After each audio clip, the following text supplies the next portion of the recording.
नमस्कार, मैं सोनू जौहरी समीक्षा इंस्टीट्यूट में आपका स्वागत करता हूं। आज हम एमपीपीएससी आए हुए हैं, जहां जो अभ्यर्थी अभी इंटरव्यू दे के बाहर निकले, हम उनसे जानने की कोशिश करते हैं किस तरीके से वो क्वेश्चन पूछे गए हैं और जो उनसे विस्तार से जानने की समझते हैं। सर, आपका नाम?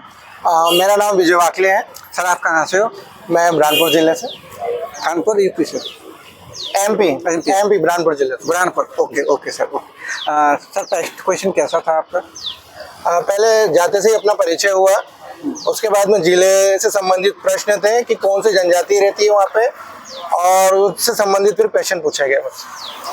सर, ऐसा कोई क्वेश्चन जनजाति से रिलेटेड कोई क्वेश्चन जो याद आ रहा हो? जनजाति की विशेषता, उनके पूर्वजों के बारे में, उनके पूर्वज कौन थे, किस तरह के वो त्यौहार मनाते हैं, और उनकी वेशभूषा क्या है, और किस तरह की भाषा बोलते हैं, इस तरह के प्रश्न थे। और क्वेश्चन?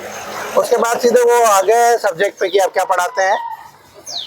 क्योंकि मैं गेस्ट फैकल्टी हूँ तो मैं सामाजिक परिवर्तन और विकास पढ़ाता हूँ, तो वहाँ से लाइनर थ्योरी पूछी गई।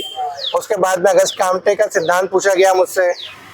डेमोग्राफी के बारे में पूछा गया हमसे कि डेमोग्राफी के बारे में क्या जानते हैं आप, है ना। परिवार और नातेदारी के बारे में पूछा गया। पारिवारिक विघटन के कारणों को पूछा गया। वर्तमान में किस तरह के संबंध है उसके बारे में प्रश्न पूछे गए। सर, बोर्ड टीचिंग कराई थी आपसे? नहीं, बोर्ड टीचिंग नहीं कराई। सर, करंट अफेयर से कोई क्वेश्चन? करंट अफेयर से मुझसे कोई प्रश्न नहीं पूछा गया। सर, एमपी का कोई ऐसा क्वेश्चन रैंडमली जो आपको याद आ रहा हो? मुझे, क्योंकि मैं गेस्ट फैकल्टी हूँ तो मैं पढ़ाता हूँ, तो जो मेरा इंटरव्यू था वो पढ़ाने पे ही केंद्रित था, सब्जेक्ट पे ही केंद्रित रहा अधिकतर। सब्जेक्ट के डेप्थ में क्वेश्चन किस तरीके से पूछे थे?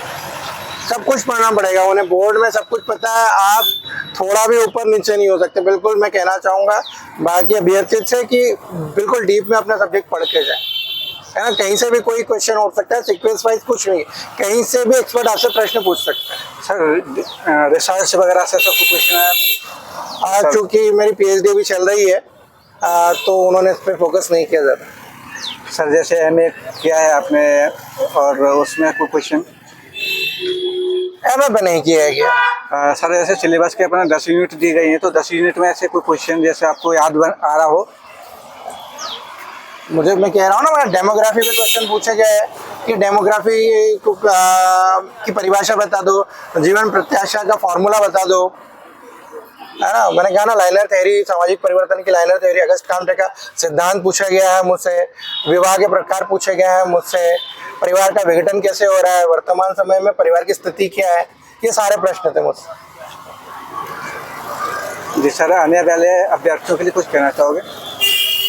अच्छा पढ़ के आइए, सिलेबस पढ़ के आइए। सिलेबस से बाहर कुछ नहीं जाएगा, लेकिन सिलेबस पढ़ना पड़ेगा आपको। सर, कितने देर टाइम तक चला था आपका इंटरव्यू? 13-14 मिनट। सर, काफ़ी लोगों से हॉबी से क्वेश्चन पूछे हैं, आपसे कोई हॉबी का क्वेश्चन है?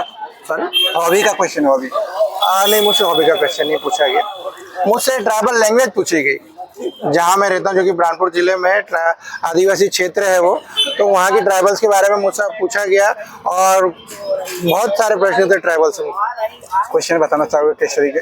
देख दो, कोई याद आ रहा हो आपको? हाँ, मुझसे पूछा गया कि वो किस तरह के त्यौहार मनाते हैं, और उनकी विवाह की पद्धति क्या है, और उनके स्वास्थ्य के बारे में प्रश्न था। तो योजना उनसे संबंधित? नहीं, योजना नहीं पूछे गए। Okay sir, thank you sir, आपसे मिलकर बहुत अच्छा लगा। उम्मीद करते हैं आपका नाम जल्दी ही सिलेक्शन लिस्ट में आए। Thank you.